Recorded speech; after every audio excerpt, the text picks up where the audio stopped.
This is Brindlewood Bay. I don't remember the name of the series. It's not tourist season, last resort. And I don't remember the number either, but the YouTube video will have the right number on it. So Part 8. Part 8, thank you. It's got to be, is you sure it's not more than that? 8 feels so low. I might be wrong, but I've been writing it down on paper, and you might be right. I don't trust the pencil. No, I'm into it. I guess it always just feels like more for some reason.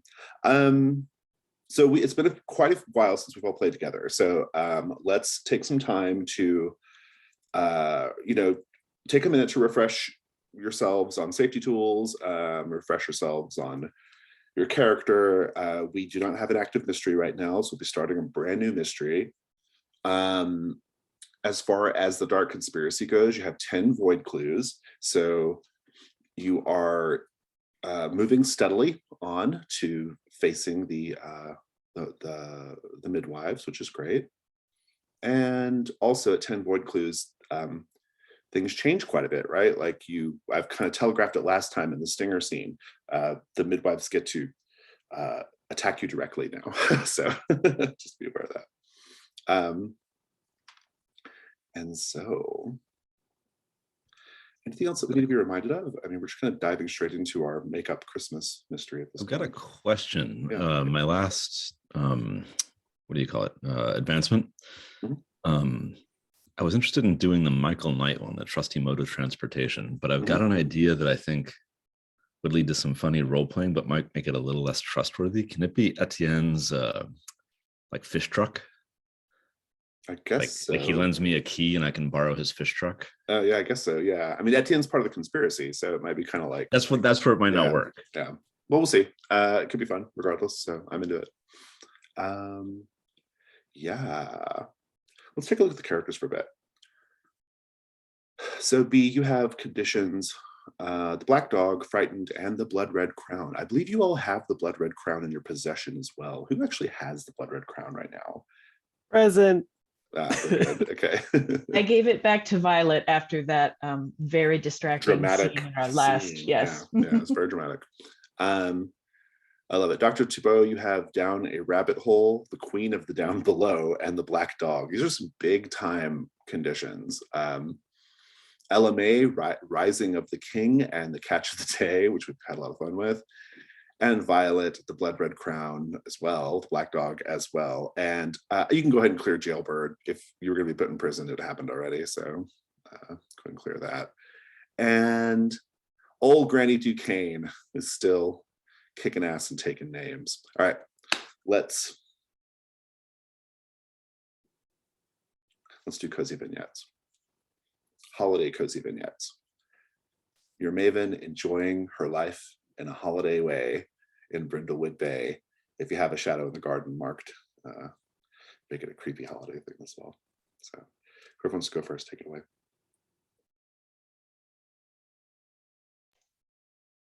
Typically, we see B writing thank you notes for all of the necessary, like, thank you for your donation. This was a lovely function. We were so happy to have you. This time of year, though, it becomes the very large stack of Christmas cards that she sends to absolutely everyone. And in the background, you can see that the tree is all very, like, placed in the window just so, and the lights are just perfect. But some of the shadows behind the lights are just moving a little bit. Love it. Thank you.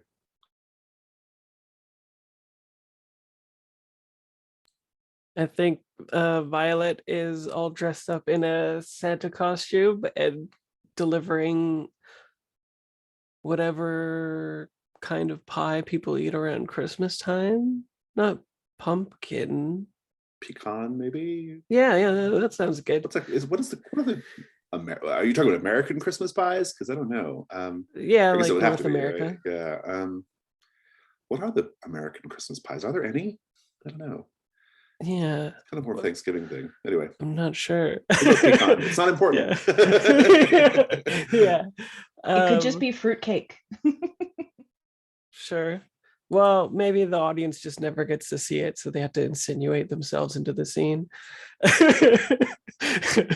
And so she's slotting them in the pie places dressed up as Santa, and we see like a kid, I think, pop their head up just a little bit out of like a bay window and sees Santa delivering the pie. But then out of the peripheral, the audience sees that in the like copse of trees or whatever, there's like yellow eyes glowing at Santa.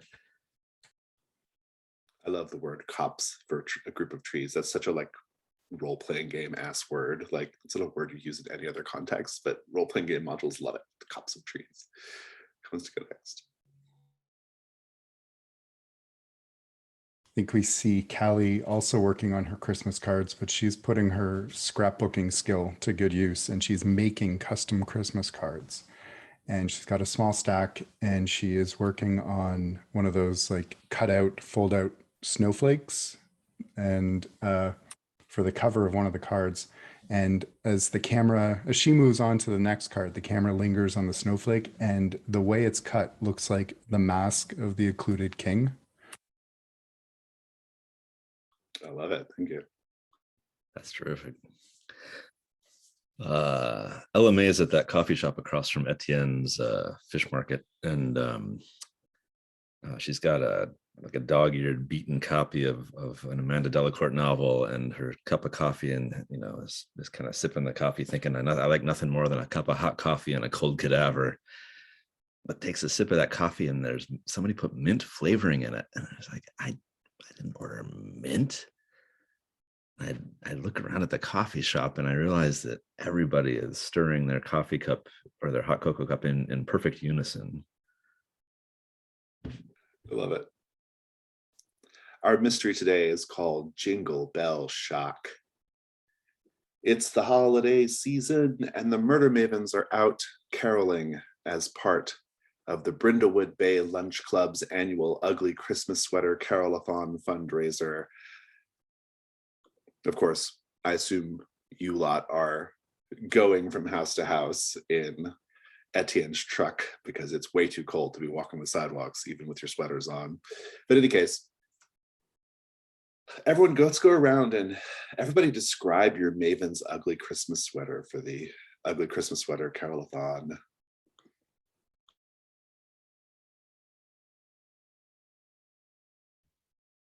So mine is meant to look like a Christmas tree, kind of layers of felt, almost like a flapper dress, but ornaments on it.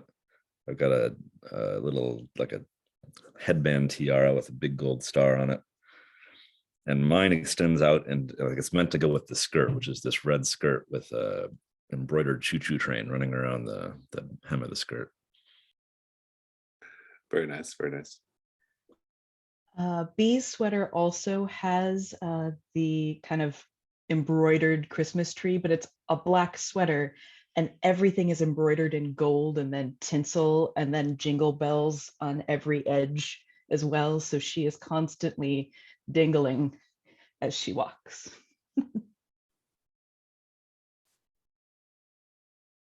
Callie's got a big Christmas tree right in the center of her shirt, and it has a little battery pack in the small of her back, and there's little lights. But the sweater is old and cheap, and there's some scorch marks coming from where the lights are on the sweater. Love wearing a fire hazard. It's always great. And Violet's is a really mangled looking Rudolph that looks like he's pulling the sleigh, but his body's all twisted because clearly somebody put the red sort of pom-pom thing that is to be his nose first and then had to do some work around it to make Rudolph extend his body to try to fit it. So it's all grotesque. It's not Rudolph, it's Rudon't, am I right? Now, good. You all arrive at the quite grand home of Amelia Hawthorne. I shall type that name for you.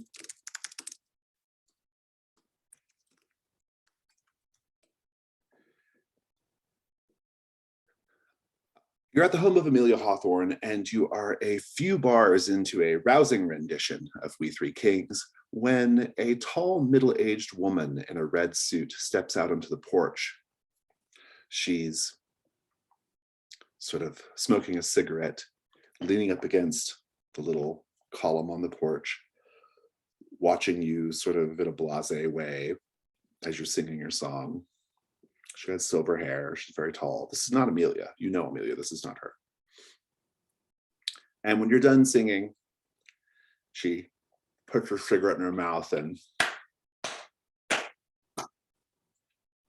she says, I suppose you don't know any funeral dirges. I'm sorry? Sorry, it's just a little bit of black humor. It's how I deal with this sort of thing. We've had an unfortunate Christmas visit tonight. Oh, I thought you just meant that we killed it. Very good, very good. That joke deserves a slow clap. So, yeah, old Aunt Amelia, she's dead, and here we all are. Oh, you're Amelia's niece. I am indeed Carolyn Hawthorne. And we just found poor old Aunt Amelia dead in her room. It seems that someone strangled her with a very, very tough strand of pearls.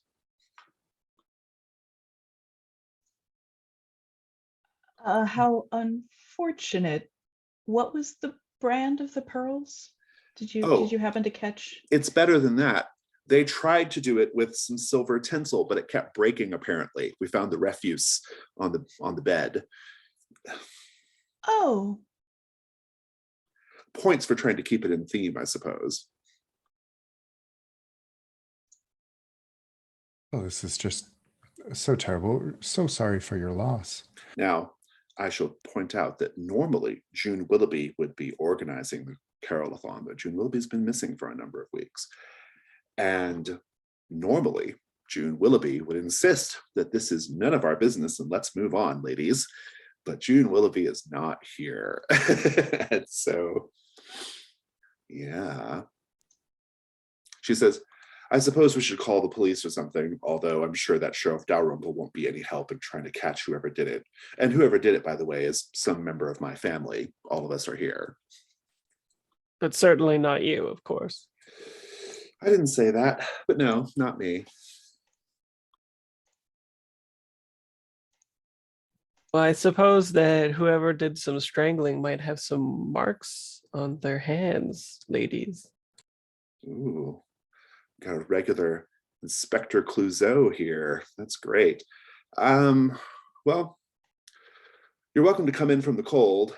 I'm sure you're probably not in the spirit to sing happy songs now that I've told you about a murder here in this Currier and Ives-esque lane.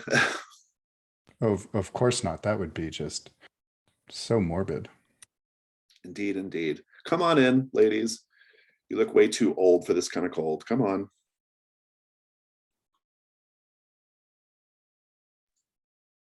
I'll make sure I need a hand up the stairs just to play into that a little bit. Indeed, indeed. When you go into this large house, you find all of the suspects gathered in the foyer.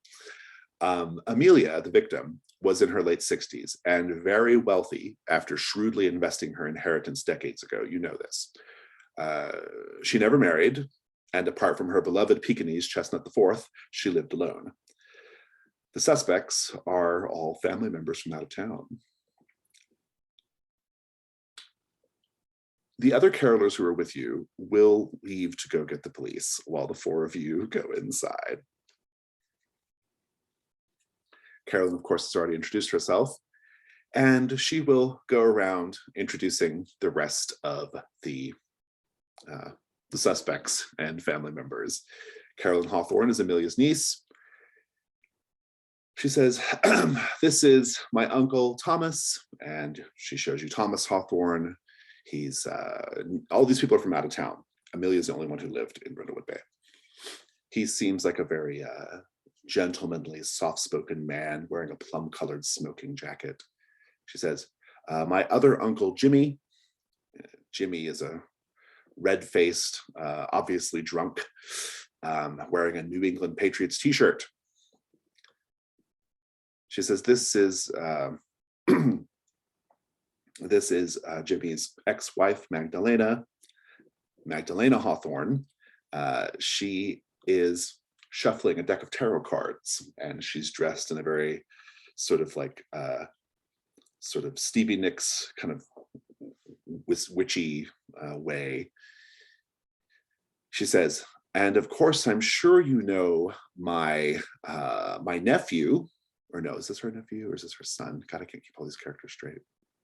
Oh, this is her son. She says, I'm sure you know my son, Everett Hawthorne. And indeed, you do know Everett Hawthorne because he is a movie star. You have probably seen his movies. He's most famous for the Turk Huntington series of spy films, which is a global blockbuster. And he's sort of, he's very, very handsome. He's wearing a very, very oversized cashmere sweater. He gives you finger guns when she introduces him, which is great. She says, and this is my daughter, Skylar. Skylar is tall, very beautiful, very bohemian chic. And then we have, she says, and this is my husband, Avery Partridge. He's still very upset I didn't take his name. And Avery is wearing golf shirt and khakis, and he's looks very, very like put out by this whole thing. Like, I think he didn't want to be here to begin with, and now he really doesn't want to be here now that Amelia's dead. She says, and finally there's Mother Hawthorne. Mother Hawthorne is actually Amelia's grandmother. She's so old. She's in the corner. I mean, almost impossibly ancient, buried in furs, seemingly blind. She just sort of like, is just like, well, there's the rogues gallery, except for Mother Hawthorne, of course. There's no way she could have done it, right? But maybe she did. I don't know. Maybe we throw her on the pyre. We sacrifice her. She's old. So anyway, I suppose one of us is going to prison soon. Someone's going to jail before the night's over. I invited these carolers in to warm up, and also because I enjoy anyone else's company right now more than all of you. And Carolyn gives you some cider and eggnog, and you are here in the house. I will update the mystery sheet with all these names, but for now it's okay if it's kind of dazzling and confusing because there are a lot of them. So, LMA, what do you do? Hoist up my little medical bag and say, you know, I know it's a hard thing to ask of the family, but can I see Amelia for the moment? Like, you know, got a little experience in this. I might be able to suss something out useful. Sure, why not? Yeah, that's great. Follow me. An establishing question for, this will be for Violet. Amelia Hawthorne was a pariah in Brindlewood Bay. She's known to be miserly and cruel, and more than happy to throw her weight around with the town council in order to get her way. In short, very few people will be sad to hear she's dead. But you once saw a different side of her, a moment that humanized her to you. What was it, Violet?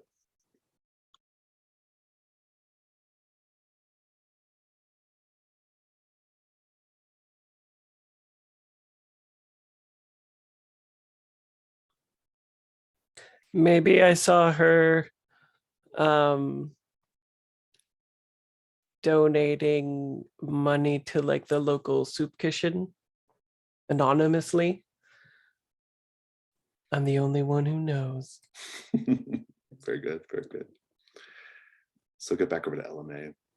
LMA, Carolyn will take you up to Amelia's bedroom, and she's chatting with you on the way. She's like, this is what I get. This is what I get for trying to keep this family together. You know, I make sure every year we come and we kiss the ring because Aunt Amelia has all the money. But I'm the one who does all the work. I make sure everyone comes, and then one of these freaks goes on and kills her. Ugh.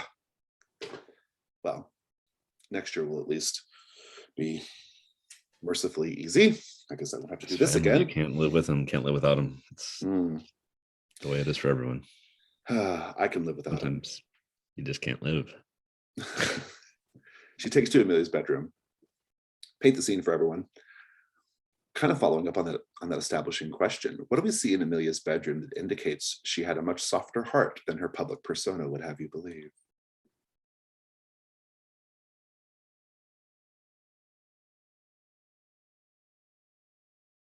She has like a board of all the accomplishments of the people in Brindlewood Bay, like all the accolades.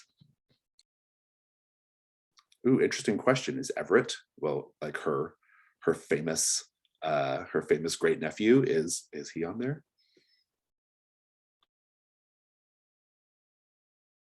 Probably only the first time he was casted. Very good.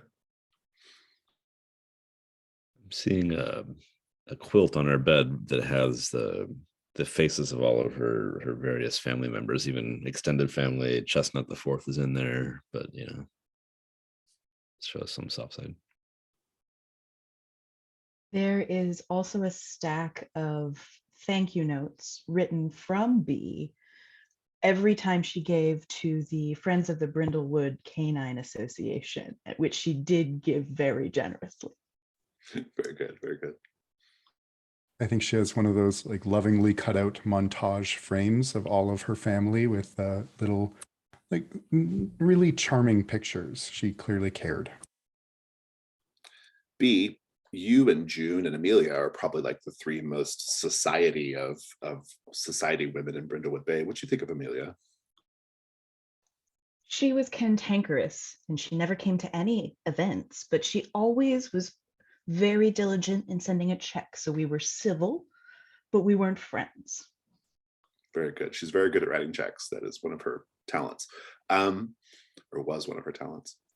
We'll come back to this moment in a bit. I want to check in with everyone else. Some other rooms you might want to investigate down here, just give you the lay of the land. There's the sort of like foyer / sort of like sitting area that all kind of runs in together. There is a large dining room. There is a room called the Christmas room. And there is another room called the Chestnut room as well. So those are just some other places to poke around. Dr. Thibault, what are you doing? First, could I have brought Anku with me? Of course, yeah. How is Anku behaving with Chestnut the Fourth? I think very interested, but she currently has him on a short leash. I assume Anku's a much bigger dog than Chestnut the Fourth. Chestnut the Fourth is a Pekingese, so yeah. Very much bigger. Yeah. Yes, Right. Great Pyrenees. Yeah, yeah, very good. Makes me wonder how Chestnut the Fourth is. I'm sure Chestnut the Fourth is like, yeah, it's like just like it's a détente right now, very like tense interest between the two. B, what are you doing? Is there a piano in the foyer? Sure.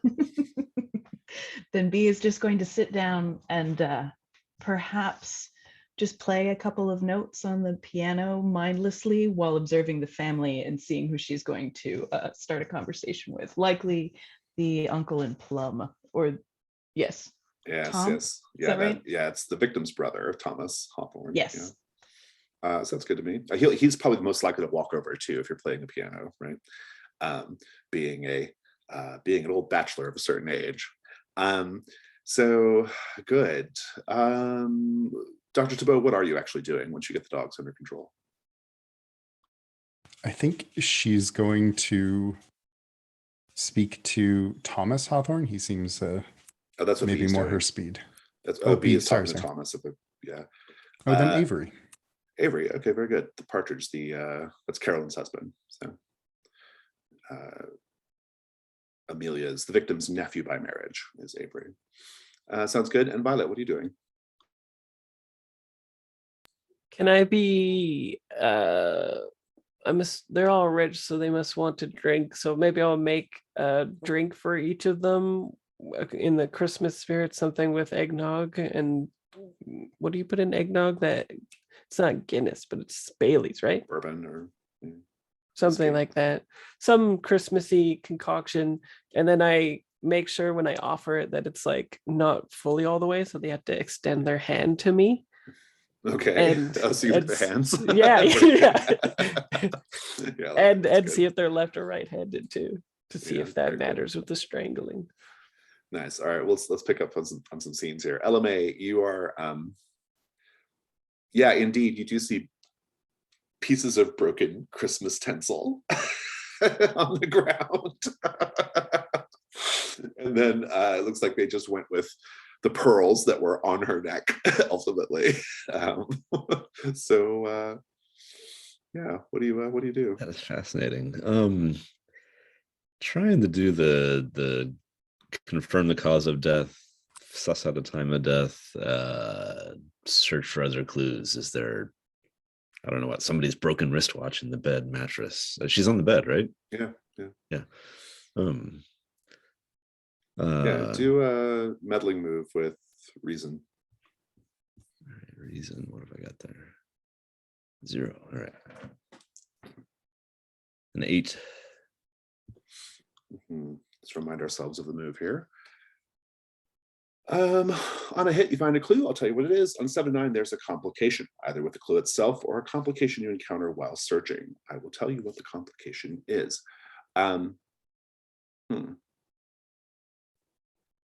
The complication is going to be that Etienne saw you down the way and he's followed you up to the Hawthorne's house. If you don't want to deal with Etienne right now, mark one of your crowns. Otherwise, that's what's going on. Oh, do I want to deal with Etienne?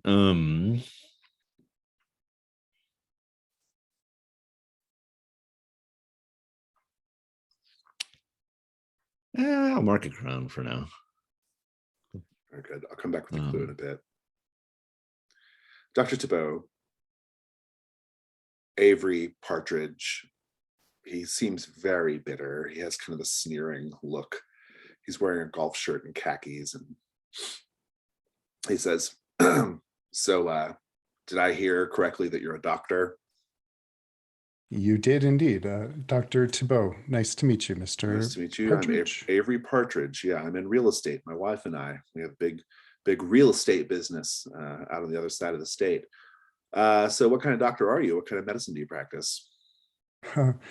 History, actually. Oh, I see. You're not a doctor. So they keep saying. Like, well, that's all right then. So history.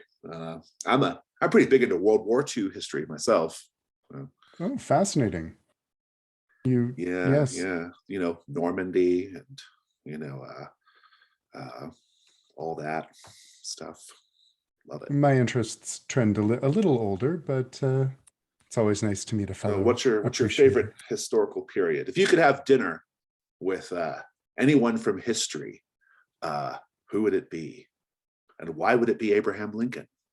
Oh, well, I'm sure he would be just a stunning conversationalist, but no, I would be much more interested in, say, King Charles III of West Francia.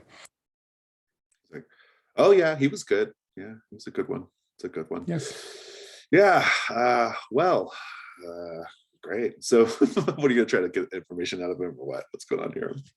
What the divide between him and the rest of the family is. I like it. Go ahead and do the meddling move with presence and see what you can get out of him.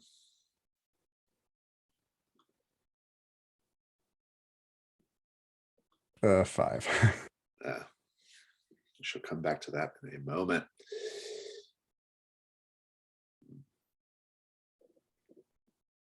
Yeah. Violet, you're making a drink, and Jimmy Hawthorne, who is Amelia's other brother, he's the slovenly one in the Patriots shirt. He's like, and when he sees you at the bar, he's like, now you're speaking my language. This is what this tragedy calls for, is a drink. Forget that eggnog stuff, lady. Let's just go straight to the bottle. Why complicate things? Well, maybe the festive spirit will enliven the people who haven't committed murder. He's like, festive spirit. You and my poor, very recently deceased sister would have gotten along great. You know, she has a Christmas room in this joint, whole room decorated like Christmas all year round. Like a Christmas tree? If only it was just a Christmas tree. No, it's like if, I don't know, it's like if well, how best to describe it? It's like if someone walked in and just, you know, ejaculated Christmas all over the place. That's what it looks like. I see. So which bottle was it you said that you wanted? Oh, at this point, any of them will do, my dear. Any of them will do. Is there any on the rack that I could maybe I'm like pretending I'm too Oh, you short can't to reach reach it. for? Yeah, that's good. Yeah. Yeah. Do the meddling move with, that's clever. Do it with reason. Yeah. 2, 7. I think your complication is going to be that you and Jimmy are pretty close to the same age. I think he might be a little sweet on you. If you don't want to deal with him, Mark Crown.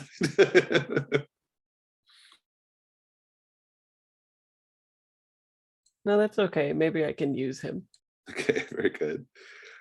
Take the condition marked by Jimmy Hawthorne, which is what every person dreams of, let me assure you. B, or no, who's playing the ivories? Is that B? Yeah, it's B. So B, Thomas comes up to you in his smoking jacket, and what are you playing right now? I think it's just going to be the first couple of notes of O Tannenbaum, except the last one's flat. And Oh. so I think that would be, oh, well, let me come over and help this old lady play the piano. He comes up I to you and he says, oh, it's nice to hear someone actually playing this old thing. Amelia managed to get our hands on most of our parents' things when our parents died, but she doesn't even play. And I am so out of practice. Do you? Would Oh, you like yes, to yes. sit down? Oh, please. It would be nice to brighten the mood a little, don't you think? It's so like, terrible. He sits down and you know, he's like, well, I'm a little rusty. It's been a bit. But he like then immediately like, it's like amazing, right? You know, it's like Liberace, you know, theatrics, you know, very, very like, you know, crazy. It's like, and yeah, so he clearly plays the piano well, and says, oh, that was wonderful. Thank you. I needed that after the horrors of the evening. I can't imagine what you're going through. It's terrible to hear that you and your sister were so, well, estranged by your parents' death. No, goodness no, we weren't estranged at all. I'm her financial advisor. I manage all of her money. And she never would let you play the piano. Well, Amelia, she was a very, very complicated woman, my sister, but she had a depth to her, a secret way of being that very few people understood. As much as I'm loath to admit it, I will miss her. But you're right, she was, let's just say, uncharitable when our parents died. I certainly do resent that she got all the money and I just ended up being the manager of said money. But, well, it was so long ago. And you have to let those sorts of resentments go, don't you? Can I discern whether or not he is still harboring any of Yeah, these resentments? Do the meddling move with presence. Delightful. Ooh, dice. Mm. How I've missed you. Ooh. 9 plus. Oh, why do I not have that open? Sorry. 1. So it looks like 10 total. We'll come back to that. LMA, let's talk about what you find. You got a 10. And you were looking around for just like, I mean, I think the it's fairly straightforward. She was definitely strangled to death, or at least it was definitely made to look that way because there are marks on her neck, right? That's not actually the clue, though. You will notice on her nightstand that there is a large portrait, or like a picture, you know, on the nightstand, and it's all the family members, except one of the family members has been carefully X-Acto knifed out of the photo. I'm sure Dr. Thibault could tell you that it was maybe not the best work because it's pretty obvious, but the member of the family who is missing from the picture is Avery Partridge, the nephew by marriage. So he's just like, it's like Carolyn there, and then Skylar, then Everett in the background, and then just a big blank space where Avery should be, and then Jimmy, Thomas, even Magdalena, the former the ex-sister-in-law is in the picture. She's in the picture even. So yeah. Excellent. Do we have a column on the character keeper for this mystery yet? Not yet. We can make one real quick. All right, I'm building up. Yeah, go for it. I was going to just fill things in as we go on the first break. I imagine all you see is just the edge of a pair of khaki pants. Right, exactly. Yeah.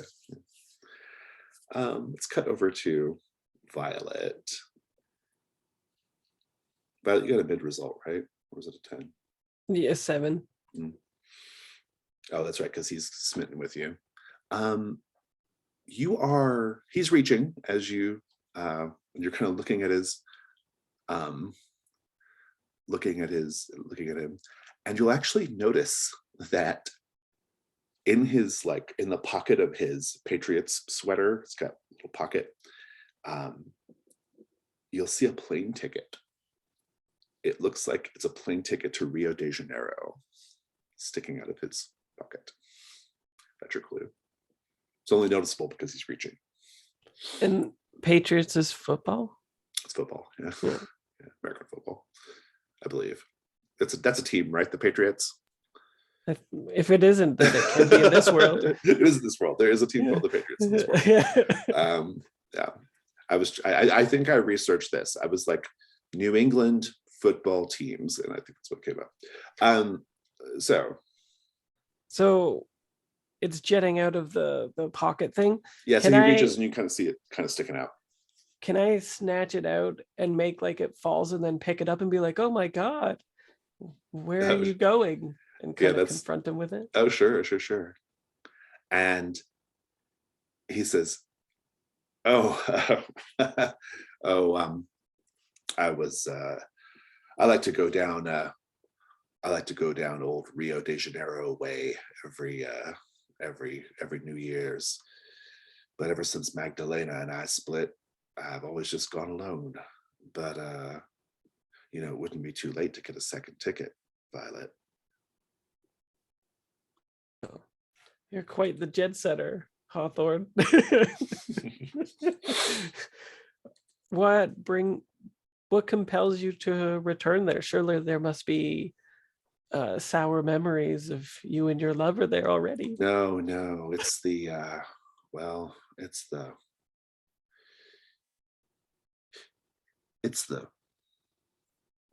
beautiful scenery in Brazil, if you know what I mean.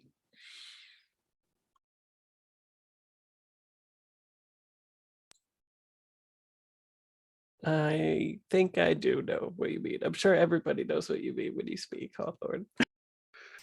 He says, "Oh, I need to sit down now. I've had a little one too many. No way I could have done it. I'm way too drunk." And he sits down on a chair. Well, you should stick to the bourbon. It's supposed to be medicinal. Yeah.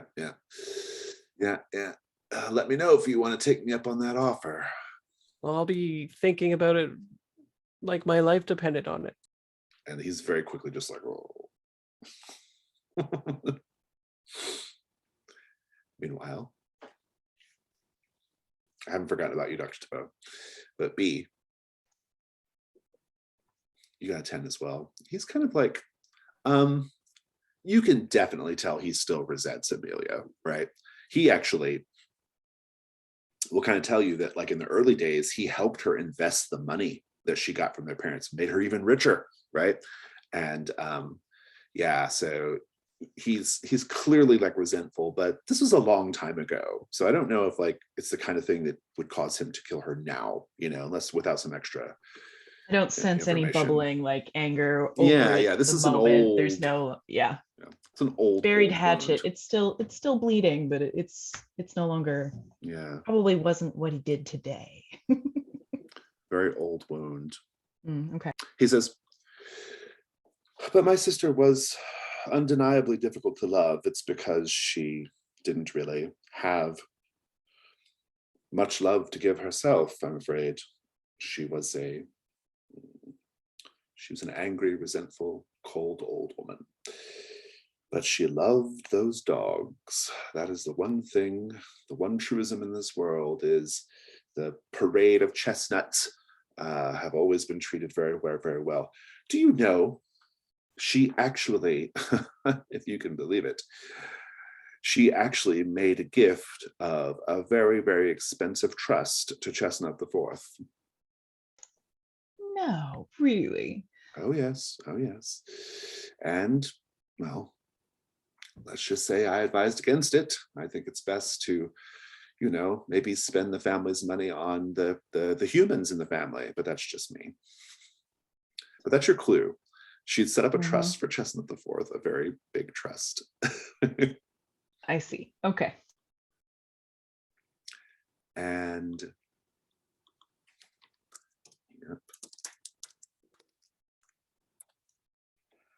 Now, Dr. Tabo, speaking of Chestnut, something gets his attention and he runs off. And now Anku is running off after Chestnut. He gets out from under your grasp. They're running into the dining room and they're fucking tearing up the dining room as they're running around, jumping on shit. It's chaos. It's total chaos. And Magdalena, she flips over the tarot card of the tower and she says, I foresaw this. The cards told me about this. And the dining room's fucking chaos. What do you do, Dr. Tabo? She'll try her best to get Anku under control with her German dog command training. That the dog is just absolutely uninterested, and she'll kind of look frantically at Magdalena and say, "Of my dog getting loose in the dining room." She's like, well, of just a general destruction, yes. Destruction, tearing down of the old order. And in this case, I think the old order might be Amelia's curio cabinet. You're a crash. Like, Oh my! I'm so sorry. Do the cards foretell you helping at all? she flips a card over. I'm sorry, you know. Of course, yes. Anku, komm, Fuss, bleib. I love it. Let's do the night move. Why not? What are you afraid is going to happen if you fail to keep Anku under control? We will be kicked out of the property. Yeah, let me take a look at lines and veils real briefly. It's worse than that. Anku will take a great big chunk out of Chestnut the Fourth. Righto. Please roll composure. Maybe vitality if you're actually physically grabbing Anku. It's composure if you're just trying to command him, but if you're trying to actually physically grab him, it's vitality, your choice. That would be a 4. Well.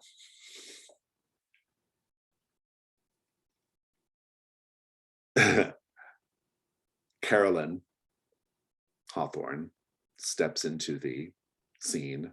The dogs are calm now. And she sees Chestnut the Fourth. She says, seems like there's been 2 murders tonight. I hated that dog.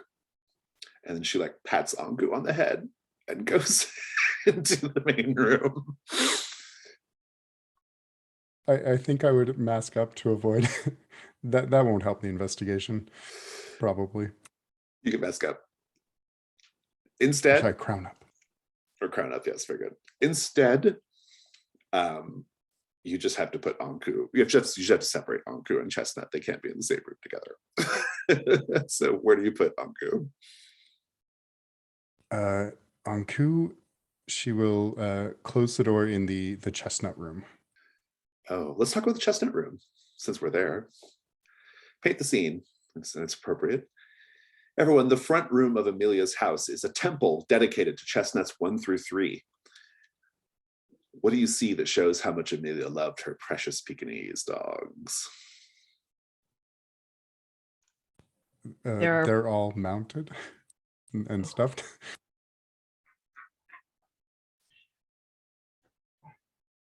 Under oil portraits of each dog, and on top of just a very regal cushion perched these stuffed remnants.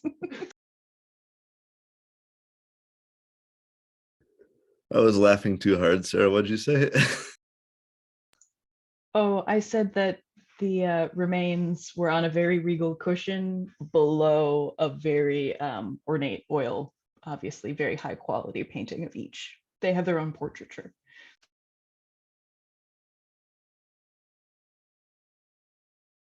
Out of a corner, like a secret door opens, and then the personal trainer of Chestnut comes out.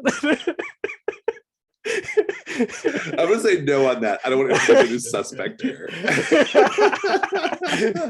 Maybe there is like a space though where the trainer like used to live. Yeah. Yeah. And like there's certificates of all the passing marks of all the different things Chestnut can do, and they're all very like the strangest commands and things that they can do. I'm picturing this majestic hunting tapestry, sort of the Fox and the Hounds thing, but the hounds are Pekingese. I'm assuming Chestnut's 1 through 3 were all Pekingese, so there's 3 Pekingese, and the tapestry was built with the ability to embroider in some additional Pekingese as time goes on. Very good, very good. I love it. That's a great room. I love that room. Fabulous, thank you. Okay, so you're securing Anku into this room with all these chestnuts. Feels like a bad idea, but okay. She'll kind of duck down and say, "This is why you have to behave." Right, Close the door. Very good, very good. I'm here for it. So LMA, what do you do after you're done upstairs, or do you continue searching the room? Yeah, we talked about rooms. We didn't talk about a bedroom. I'm assuming I'm in her bedroom, right? You are indeed in her bedroom, yes. Am I alone? If so, it's maybe worth poking around a little more, trying to find another You are clue. totally alone. Carolyn came downstairs. Well, Carolyn it didn't actually happen that she theoretically went downstairs to celebrate the death of Chestnut the Fourth. All right, yeah. She's I hear just, the ruckus she's with just the dogs. downstairs now. Yeah. Yeah, I'll poke and prod a bit. Look for a diary, open some drawers, something. Yeah, good. Do the meddling move with probably just composure for now, since you're not supposed to be doing this.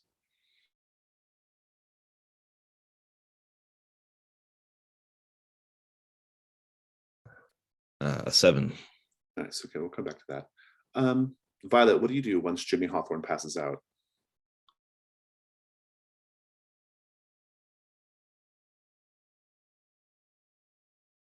Well, I guess I've been convinced that he isn't the strangler because I'm very attached to this. The hands must have marks on them. I mean, they could have just worn gloves, really, but I think I just leave him and quietly shut the door so he's less likely to wake up. And then I go hunting for more hands to inspect. Very good. B, what do you do when you're done? Well, I mean, everything's kind of disrupted by the dog chaos, but yeah, Mhm. after that. B would maybe invite Tom to show her the Christmas room. I have heard so much about it, and it seems appropriate this time of year, even if not quite appropriate now. Would you show me? Sounds good. And Callie, once you get Anku sorted, what do you do? She's going to try and clean up the dining room, but also poke around at what was in the curio cabinet. I like that. Sounds good. Let's go ahead and we've got one die roll on the table. We'll kind of get some more in a minute. Let's just take a 5-minute break. I'll update the mystery sheet while I'm on break. So. Back to Jingle Bell Shock. I forgot how much I love this mystery. This is like my favorite one to run. Okay. Let's figure some stuff out here. So, LMA, you were rummaging around in bedroom spaces, drawers, and cupboards, that kind of thing. You got a 7, right? Yes. Okay. You find something very interesting indeed. A bundle of quite racy Christmas cards. So imagine like those kinds of Christmas cards that people take like with their families and stuff, except it's like a very young Amelia and her young lovers taking like really tastefully done, but like very pin-up-y style, like porny Christmas cards. There is lots of strategic tinsel. Yeah, precisely. And yes, mistletoe. Yes, yeah. Maybe not the kind of thing you want to associate with Christmas, but nevertheless, Amelia had a racy side, it would seem. This is your clue, though. All right, deck the halls with bows of something. Yeah. I also took a moment to clarify all the relationships on the mystery thing, and I think it might be worth doing if you can visualize it while I say it, a little family tree of the Hawthornes. So, of all at the very top of the family tree is Mother Hawthorne. Okay, she's the oldest member of the family. Then there's a whole row under Mother Hawthorne that's dead. None of them are alive. And then underneath that row is Amelia, Thomas, and Jimmy, who are all siblings. Okay. And then Thomas is Carolyn's father, and Amelia's so Amelia, Thomas, Jimmy. And then underneath Thomas is Carolyn, married to Avery. And underneath Carolyn is Skylar and Everett, her children. Next to Jimmy, but crossed out, would be Magdalena, the ex-wife, who is there. And Amelia herself never married or had kids, unless we count Chestnut, 1 through 4. And so that's sort of, that's basically the order of things. Thomas had Carolyn. Carolyn is his daughter, but I think it's maybe, if we were looking at the family tree, we wouldn't know who we had Carolyn with. So yeah. That person is out of the picture, I guess, not mentioned or discussed. So, Violet, you said you were just sort of like cruising the room, looking at things, seeing what you could see. Well, maybe I'll go hunt down and speak to the old mother, because I bet she's more savvy than people are giving her credit. Maybe she's seen some things. Yeah, maybe. So she's there. Mother Hawthorne is ancient, blind in one eye, buried in furs. She is Amelia's grandmother, and also Thomas and Jimmy's grandmother. No one here remembers her first name. So they just call her Mother Hawthorne, and no one knows exactly how old she is either. She has, as I noted, she has outlasted a whole ash generation beneath her, and yeah, so that is that's Mother Hawthorne. So she's just there, and she's like trying to get a cube of cheese to stay in her mouth. It keeps like falling out. She keeps like carefully lifting it up again, and it falls out again.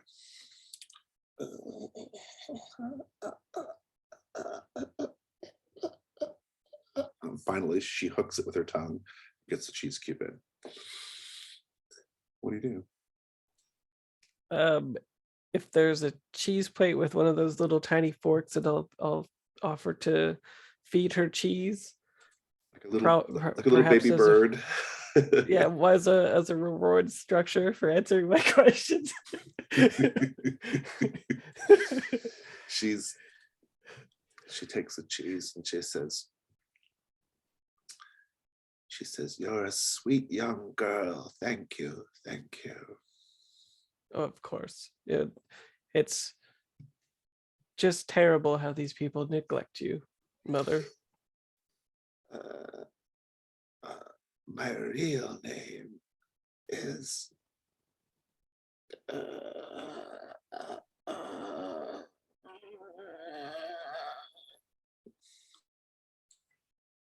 But you don't mind if I call you Mother, do you? No, of course not. Good, and I'll give her another cheese. I guess this could be the meddling move with presents because you're being very nice to her, probably. Yeah. Yeah. I want her endeared to me. Oh, and I have Frank Colombo. Very good. She is she is elite? rich. Yeah, she's an old, very old money, rich lady. Yeah. And what is it that causes her to not take me too seriously? Well, it could be this Christmas sweater with Rudolph mangled.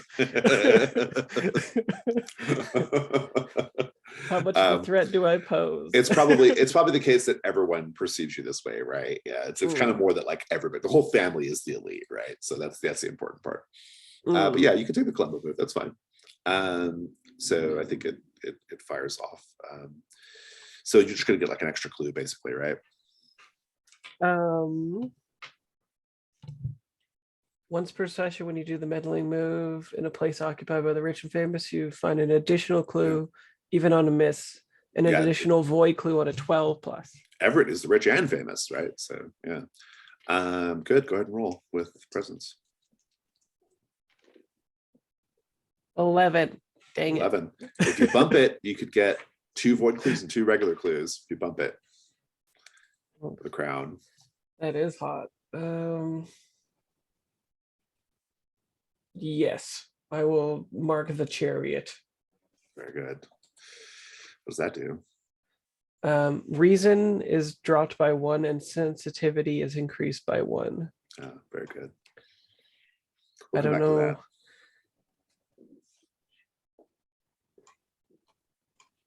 This is going to be a surprisingly fruitful conversation with Mother Hawthorne. Somehow. We'll figure it out in a minute, though. B, what did you say you were doing once you were done with after this chaos? I was going to bring or have Thomas bring me to the Christmas room. Oh, that's so right. I could, Let's talk about the Christmas room. Yeah. Yes, please. Okay. Paint the scene. This room is decorated for Christmas year-round. Everyone, does the room feel warm and inviting to you, or does it feel oppressive to you, or something else? What do you see that reinforces how you feel?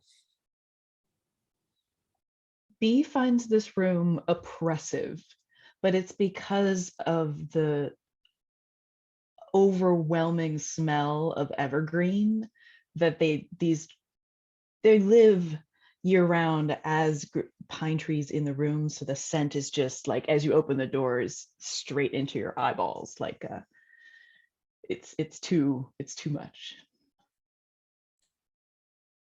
I find it repulsive because this is where Chestnut does his business. She lets him poop in the Christmas room. No. Or maybe Chestnut's just peeing on all the trees, marking territory. Sure. Have to be dog poo. Well, they need fertilizer. Anyway, moving on. Dr. Thibault, do you find it warm and cozy or oppressive or something else? Oppressive, and because she's really leaned into the whole like he sees you when you're sleeping thing, there's eyes everywhere, Santa paintings, the obligatory elf on the shelf. Something's always watching you. I'm finding it kind of sort of a repulsive pablum kind of thing. There's just a full bookshelf full of all the Hallmark movies and VHS, and then replaced with DVDs. And there's a couple laser discs in there too. And it's just like, I love it. I love it. oh, this. While you are kind of stepping in there, be Avery Partridge, the nephew by marriage, he kind of steps up next to you and he's got a drink in his hand. He's like, I mean, this is absolutely horrid, isn't it? A candy-colored nightmare. I think she collected all that tacky crap in an effort to somehow own the idea of Christmas, to dominate Christmas, you know? Yes, well, I mean, if anyone had any ideas on how to dominate someone, it'd be you, wouldn't it? And just kind of move into the room. And yeah, he kind of like gives you a look. So what are you doing when you go in there? Well, we know from our original conversation with Carolyn while she was outside smoking that the tinsel was originally planned as the murder weapon, or at least that tinsel was found in the vicinity. And B is also remembering, while she is not Amanda Delacourt, previously in a tinsel-laden room, there was a secret passage in the Tinseltown room. And so she's going to investigate, especially with all these eyeball pictures. She's looking for secret passages, Scooby-Doo moving eyeballs. Like, that is what I want to know. If there's some way of getting out of this room. I love it. That's great.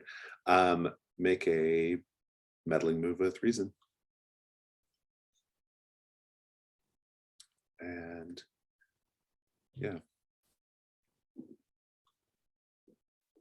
A 7. 7.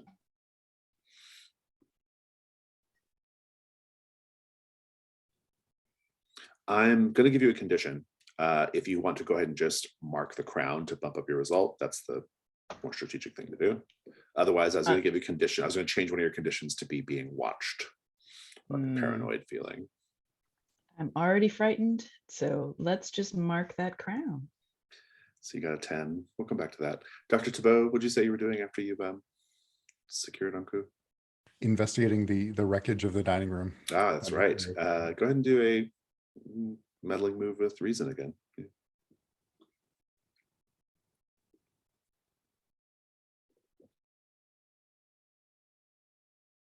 A 9.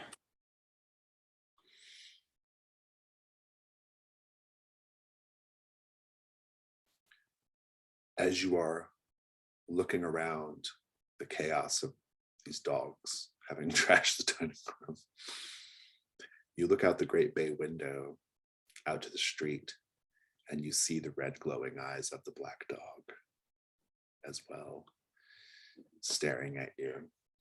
And the black dog saunters around the house as if going toward the back. But go ahead and I'll give you a clue. I'll give you your clue now as you're rummaging around.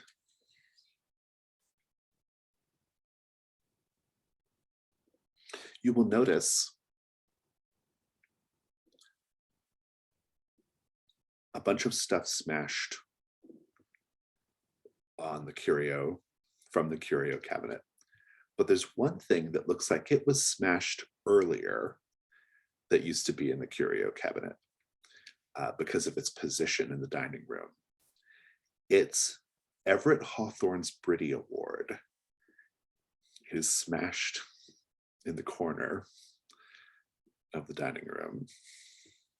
He received it for his the first time he did something dramatic.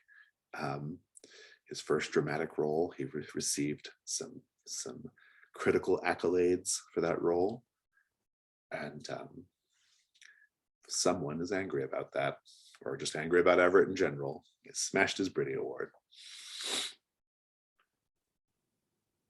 That's your clue. Got it. And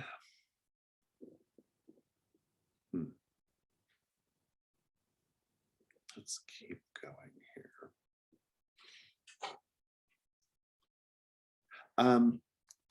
Violet, you're getting you're talking to Mother Hawthorne. You're getting 2 clues and 2 void clues. So it's a big moment here. Let's talk about your clues.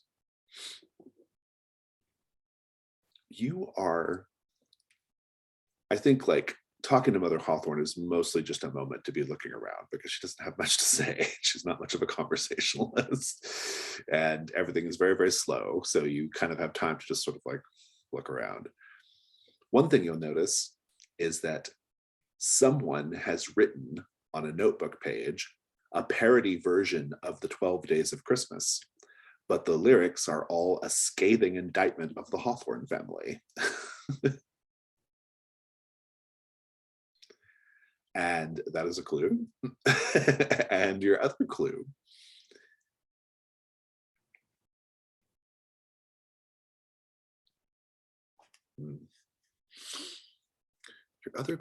is, you'll notice in the one of several Christmas trees you've seen in the main hall area, one of them has an ornament that is mocking one of the suspects.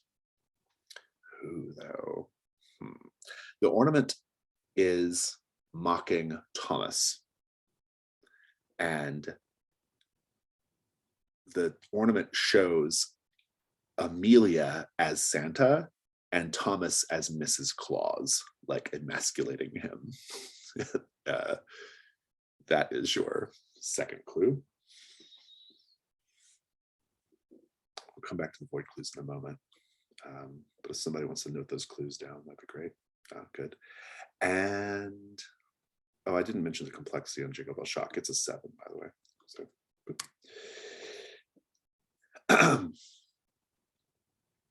B, you got a 10. You'll notice that there's a Frosty the Snowman paper mache in the Christmas room. Oh, yeah. And speaking of eyes looking at you, you can see its coal black eyes literally moving in its white paper mache skull. And you realize that it's a camera system watching everything very closely. Someone's actively watching you because the way the eyes are moving. But that's your clue.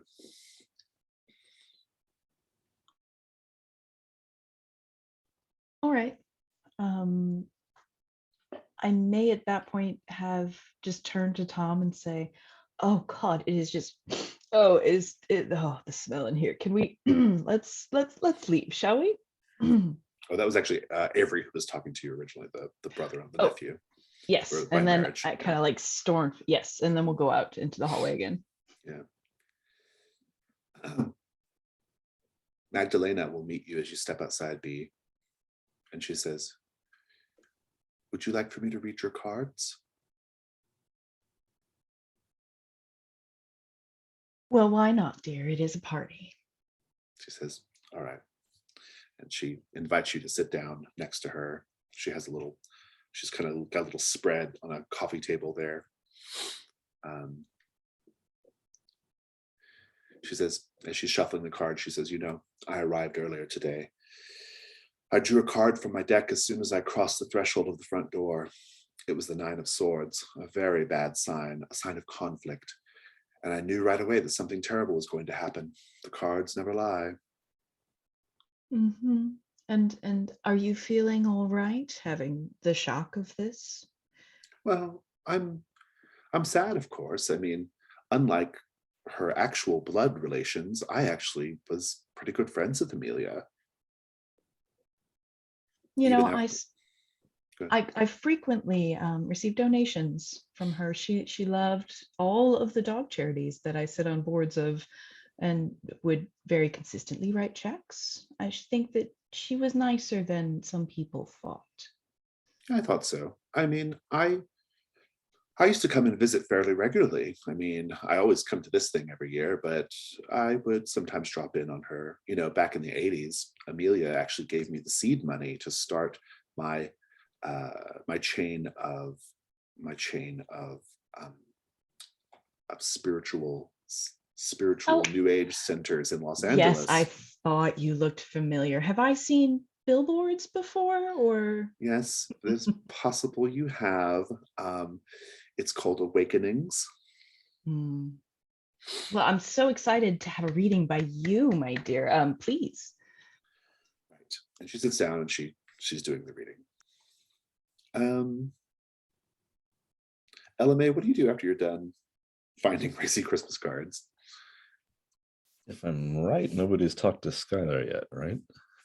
No, not yet. I'll sashay back to whatever room Skylar is in and Take a look at yeah. try and strike up a conversation here. Did you get a mid result on your last meddling? Or was it a 10? I'm sorry, what result? No, you bumped it to a 10, didn't you, your last one? Or no, it was the one before that. What did I have? I bumped the one before that. Yeah. I didn't bump the second one. So You I had are a 7. Amelia's window looks out to the backyard. And you will notice someone in the backyard standing there. It is a large, hulking figure. Just standing there, like Michael Myers, like staring at the back door. What do you do? How does it make you feel, first of all?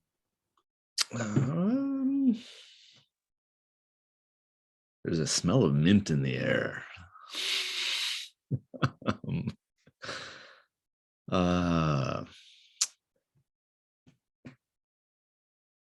There's that notion that somebody's watching us that's been building for sure. But kind of how do you identify their servants has been the thing we haven't been able to pin down. So I'm kind of, almost behind the curtain trying to scrutinize for identifying features. Like, does he walk with a limp? Does he have red stains on his knees or anything? The condition being watched. Watched. All right. And then at that point, you'll hear Carolyn call out to you. Well, dear, what do you think? Did the butler do it?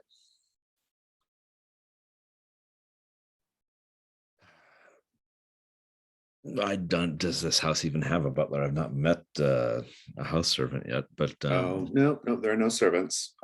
My Aunt Amelia, servants cost money, and so we won't be having that.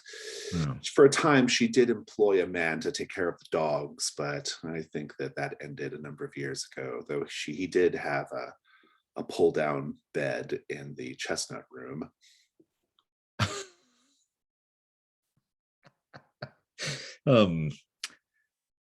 So an overnight caretaker for a single Pekingese. Well, sometimes there are more than one. She likes to have the next one ready to go. Oh yes, one wouldn't want to have to cope with grief. Better to have the backup Pekingese. Do you know that they are all genetically identical? I did not know that. That's fascinating. They are quite literally the same dog. I suppose in funerary measures, if one keeps the ashes in an urn, you can just commingle them and build up over time. I don't know. I like to imagine that this is going to be like a sort of, like Egyptian pharaoh situation where we're going to bury Chestnut with Amelia when the time comes. Yeah. So the Chestnut can keep her busy and keep her company in the afterlife. I'm picturing we see Chestnut's face like looking around the door jamb at this moment and then disappear really fast. Indeed. Well, I wonder, I suppose we should call the police, huh? Oh, the sheriff is just, he'll get here eventually, but he's, you know how he is on the holidays. There's always something up. If you need a body put on ice, though, I've got a resource. If you feel a need to store things. I think we'll be okay for now. Well, and she tries to do, like, as she's walking out, escorting you out of the bedroom, she tries to do like a little emotional, like, goodbye, Aunt Amelia thing with the body, but she ends up just sort of like patting the corpse on the forehead and then walking off. So there, you old goat. And she walks off. So, Violet, your ode void clues. Everything is kind of settled. Everyone's just sort of like, okay, she's dead. It looks like murder. I didn't do it. I'm going to drink. That's kind of like the idea.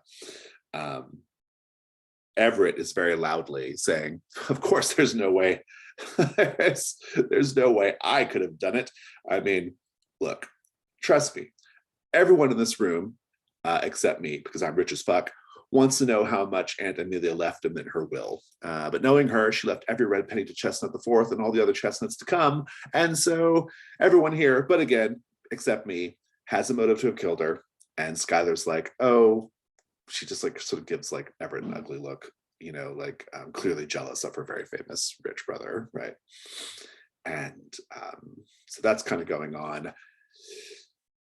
And Avery clearly had no love for her. Magdalena seems like the only person who actually liked her.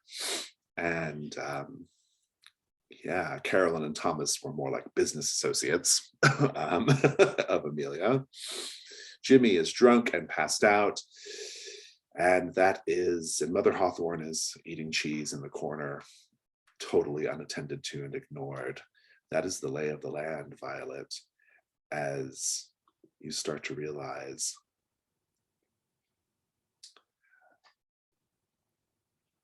that there is a thick tar-like substance oozing out of all of the Nutcracker's eyes. Nutcrackers on the mantle, the gigantic Nutcracker that stands sentry at the front door, the Nutcrackers here and there and everywhere, all of them start oozing a thick black substance dribbling down. Violet,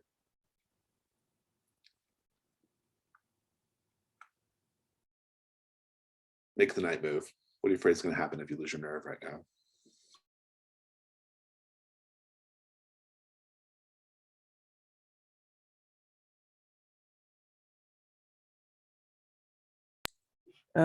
Maybe that all spiral into some kind of waking nightmare.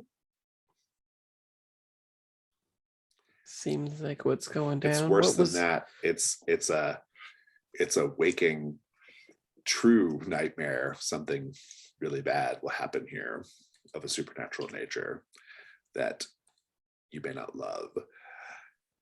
Roll with composure, please.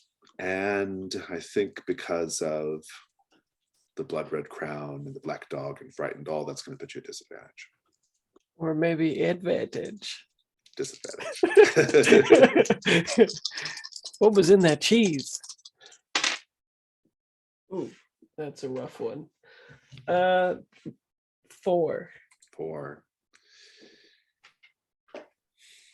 I'm going to do another void clue, but it's kind of like B receives it, but it's the void clue from the other die roll, but it's for everyone.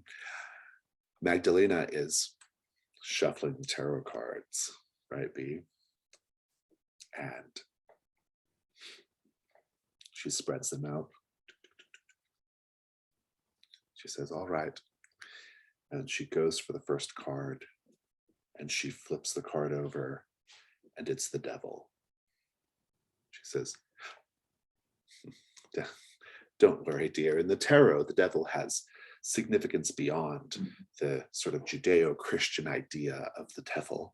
Nothing to worry about. She goes for the second card and she flips it and it's the devil. And then she's getting a little nervous. She goes for the third card and she flips it and it's the devil. I think you all have seen this trick before. Maybe you have, maybe you haven't, I can't recall. But I don't know. No, I think I this lean might be the over first to time. Magdalena and I say, don't worry, dear. This always happens. And she flips over her cards and they're all the devil. And she says, well, I wouldn't exactly call this a Christmas miracle. And things are taking a real strange turn right now.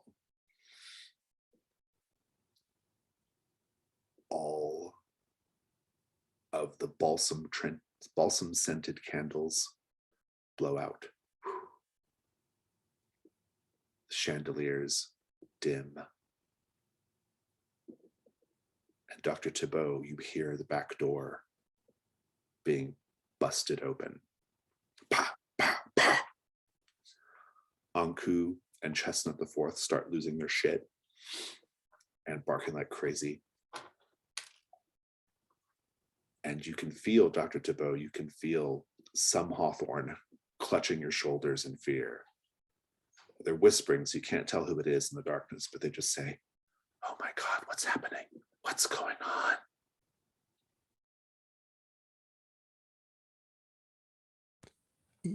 I don't know, but accompany me and we shall find out. Are you heading towards the back? Yeah, she'll grab her phone from her purse and turn on the flashlight.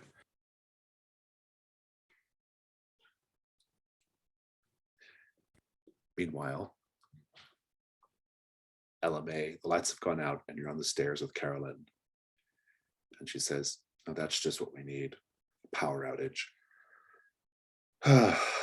I'm sure it's probably been 30 or 40 years since Brindlewood Bay has upgraded their power grid, huh?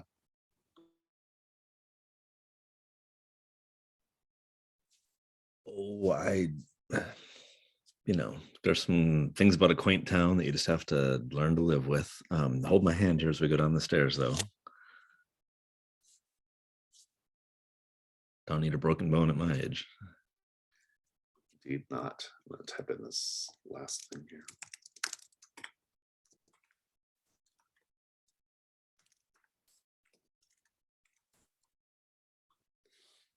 She takes you, she's holding your hand, and she says, you know,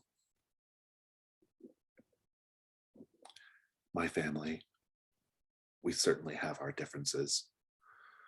But the thing you need to understand about this family is that we are first and foremost Hawthorns. That comes before everything and everyone.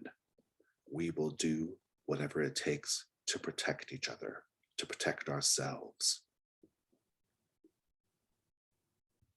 Family allegiance is important. What's that saying? Blood is thicker than water, I believe. As much as I can't stand these vultures, I'm not going to let anyone go to prison for Amelia's death. Blood is thicker than eggnog. So I think we should probably get our official story straight. What do you say? Well, she died peacefully in her sleep. Right, Nurse LMA? Ooh. I'm just a nurse. I'm not a, what do you call that thing? forensic pathologist or whatever the proper term is. Yeah, you're the best thing Brindlewood Bay has got, though, right? Actually, out of character, I don't know. Am I? It is probably. Irony of ironies, they don't have a coroner.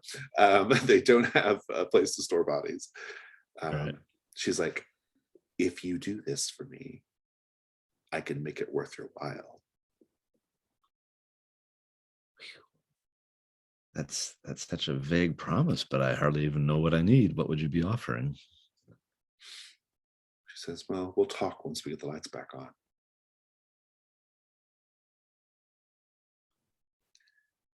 Meanwhile, B, the Christmas room, the lights don't go off in the Christmas room. They just change color. It's all red. The whole room is bathed in strange red light. And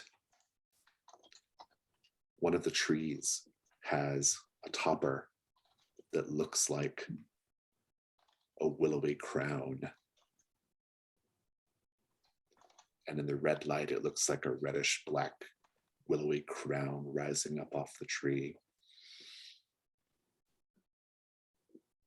Make the night move. What are you afraid is going to happen if you lose your composure?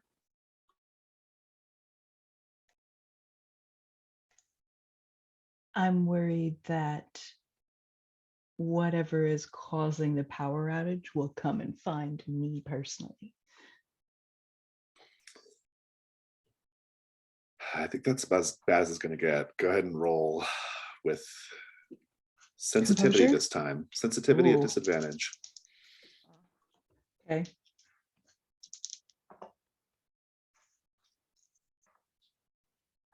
It's an 8, either way you slice it. You're okay. I think, however, when you go for the door, you discover that you and Avery are locked in the Christmas room presently, in the blood red Christmas room. Sounds about right. He liked Indeed. World War II, right? Yeah, this seems about right. Violet, in the dark, you can hear Mother Hawthorne calling to you. You sweet little girl, you sweet little girl, come back over here. I can't find my cane.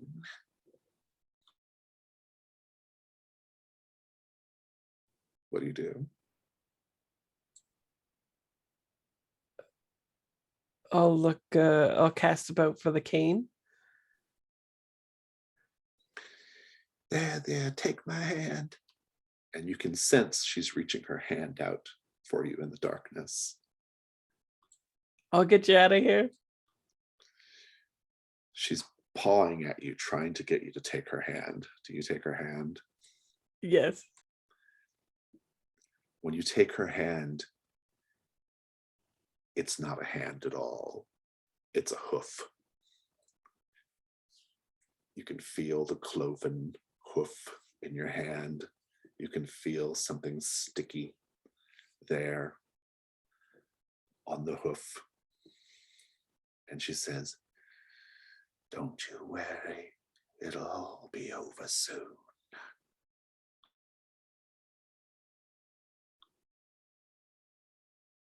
Make the night move. What are you afraid is going to happen if you fail or lose your nerve? I'm kind of freaked out that I'll turn into a cow as well or something. Or a horse or whatever it is. I'll It's worse- undergo the same metamorphosis. It's worse than that. You will end up in a gruesome Christmas tableau. Perhaps as a reindeer or some such thing. Roll with sensitivity. And I'm not going to make you mark. I'm not at disadvantage yet. Just sensitivity for now. Okay. Can I try to pass myself off as somebody I'm not? How? Are you like, I have the Remington steel. well, that just gives you costumes, right? Or you get to Yeah. like, Or a disguise. oh, you have the disguise. Oh, I see. So you're gonna try to pretend like you're not you're not You're Violet. Santa Claus. Yeah, I put them off the scent temporarily, perhaps. Sarah, were you gonna say something? I put Well- them off. What? I'm recalling when Frasier was out of game and I maybe borrowed this crown that there was some sort of a cult move that was now associated with it. Am I just remembering that wrong? I'm not No, seeing notes, but I feel like it never got written down, but yes, there was like a like with the could put- dog, you could right? put the crown on and essentially like kind of have power over the occult, right? Or over the supernatural forces, I think was the idea. And since Frasier wasn't here, I thought that might be a good thing to make a note of in this Yeah. moment. Putting the crown on might actually like cause all the supernatural stuff to go away, right? Maybe not a bad idea if you want to try it, Violet. If you brought the crown in your bag. I do, but I have it marked already. Well, but it's still like you can still do the move though, right? Oh, okay. Yeah. Excellent. Okay, well, yeah, maybe I'll do that then. Yeah, it was a roll sensitivity, and basically like by putting the crown on, you sort of like essentially like kind of like counter the power of the midwives, and in order to take control of the situation. So like you could basically make all this stop essentially, right? And then maybe to complete my disguise I take off my ugly sweater. And I just have some kind of diaphanous dress or something underneath. Well, this or is just a something. different move if you just put the crown on. So yeah. Yeah, but I want in my head for me to not be wearing that when I do that. Just roll sensitivity and circus. 10. Nice. We're going to come back to that in just a moment. Dr. Thibault, you can see standing in the back mudroom, filling the space so that like they basically like tower up to the ceiling, is a large horned beast like Krampus or like a reindeer standing on its hind legs. It's just a shadowy beast, but it's got those red glowing eyes like the black dog has. And the beast is snarling at you. But this is when Violet puts the crown on. And Violet, just describe how you cause all this stuff to stop. Like, what does it look like?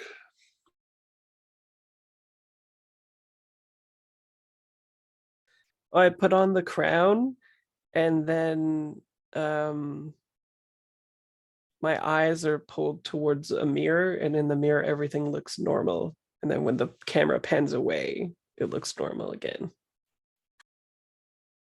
Nice. The lights are back on. The Christmas room is back the normal color. The back door is just swinging open in the winter air. Carolyn, though, says to Elame, "Oh, the lights are on. Good. Well, let's go talk about our little arrangement." And I'm going to speak a little more loudly than I should. Thank you so much for helping me down the stairs, Carolyn, just to make sure that other people know that I'm in a certain company right now. She's like, "Of course, it's my pleasure. We can't have another old woman dying tonight, can we?" Now, she Hopefully not. takes you down the stairs. Everyone is there. Jimmy comes too. And Jimmy's like, "Whew, what'd I miss?" Everyone seems a little like you saw a ghost.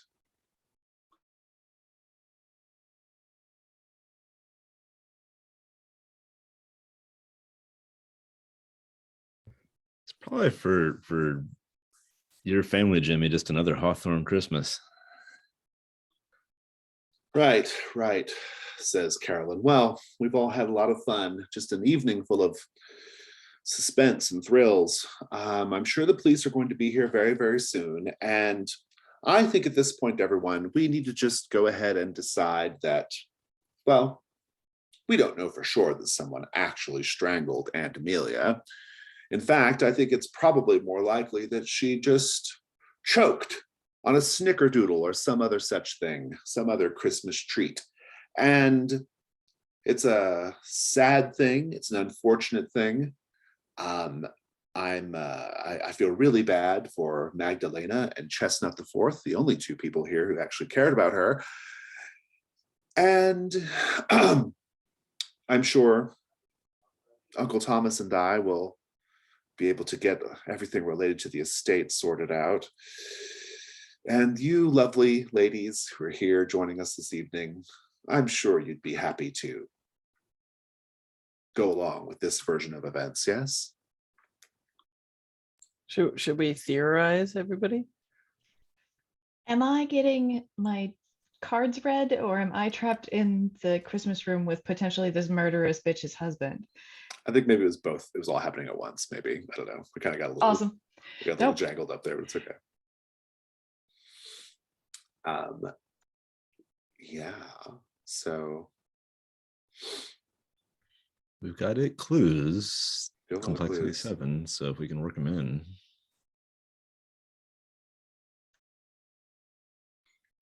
do you have a theory? Do you want to keep investigating?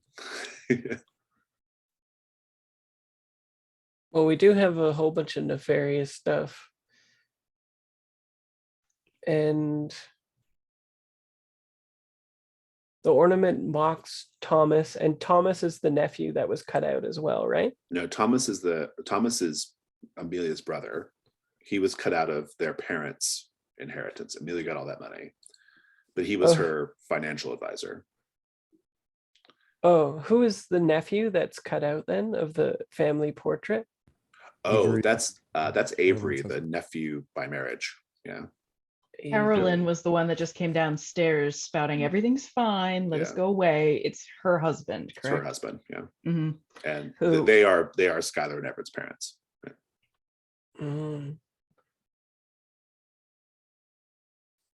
Smashed Birdie Award for Everett. If we were to pin it on Everett, experience with filmmaking might give one ability to have a Frosty the Snowman video camera surveillance system. Accounts for the video award, accounts for what was the other thing? Accounted for one of that thing. Oh, maybe the parody of the family history. Maybe he tried to first intimidate her with the racy Christmas cards. Or did she have those made? Yeah, those were like her little personal thing.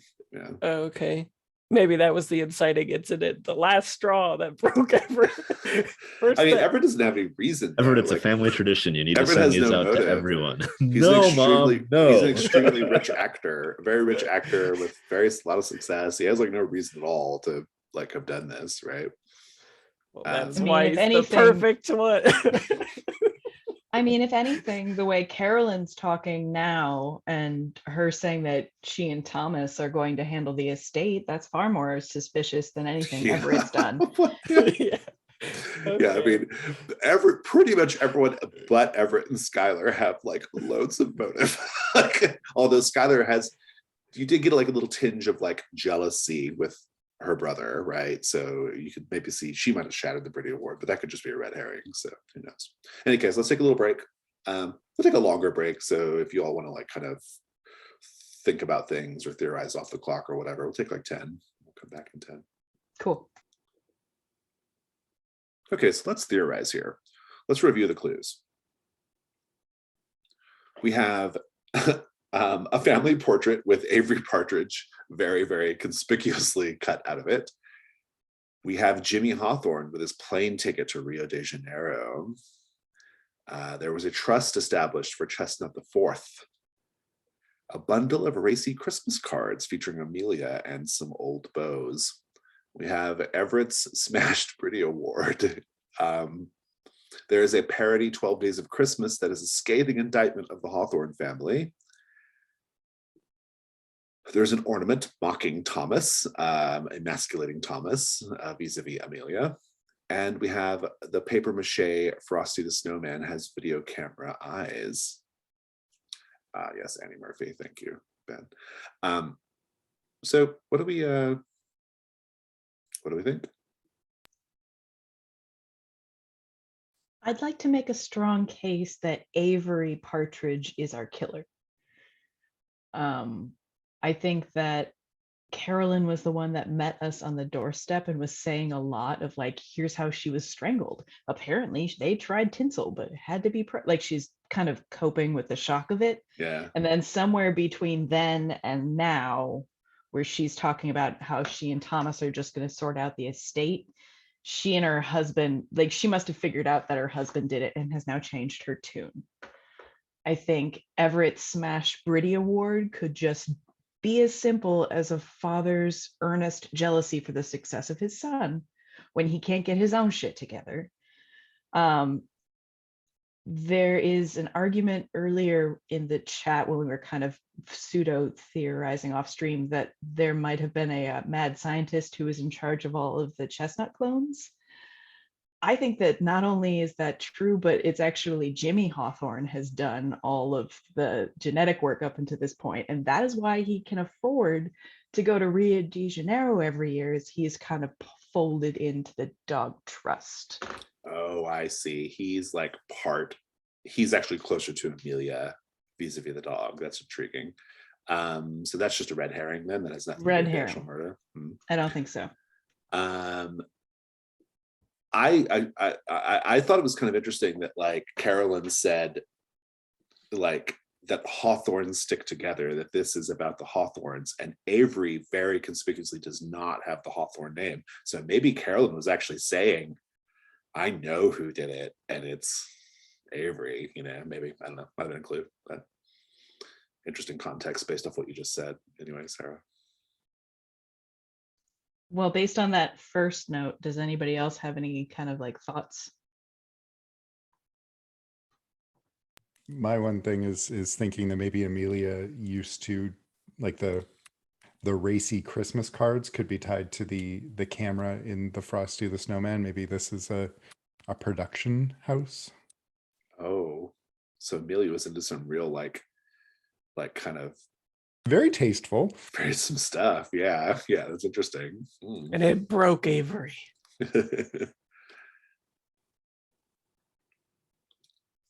Interesting. A near comedic murder scene where Chestnut the Fourth is pulling on the strand of pearls with his teeth, with like, no, Chestnut, no, down. Or maybe Chestnut has been trained to dress her and then chooses not to save her when she's strangled. I mean, what or are the chances? Fourth clone? I mean, what are the chances that there was no actual murder? What if she just like? What if she died and someone trying to make it seem like a murder? that would be interesting too. And it was Chestnut. I mean, okay, so we have a theory on the table that's Avery. What if it were something like there's a clause in the insurance that if it were suicide, the money wouldn't go to anyone but the dog, but it was suicide, but now someone's had to make it look like murder?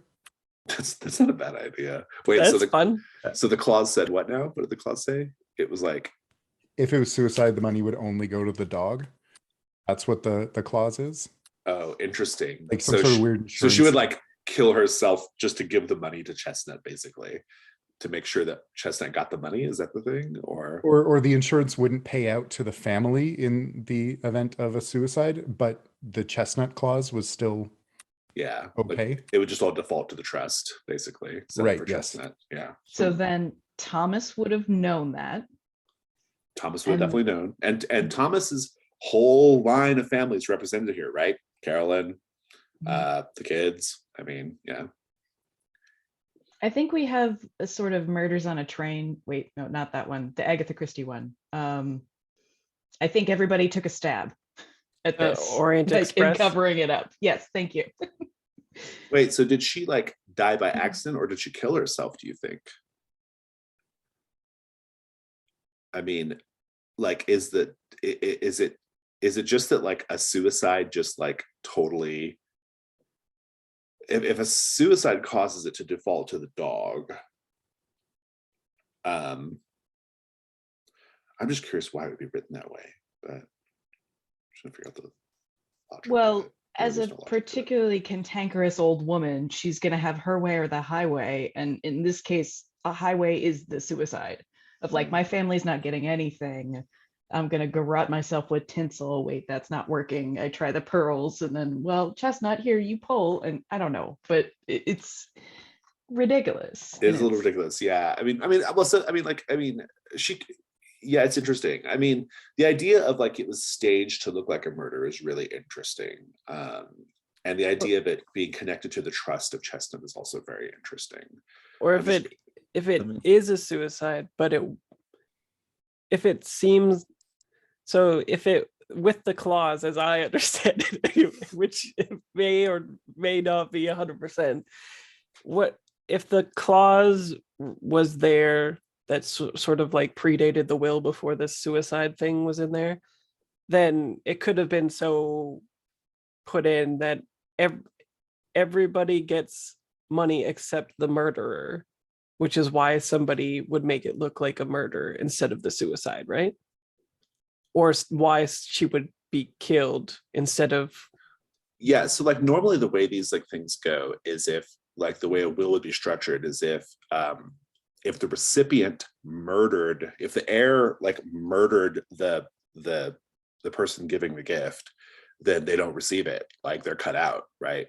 So that's why you would like, the reason why you might try to stage a murder is to get a certain person cut out of the will, right? Like that would be one avenue to What take. if this was medically assisted suicide?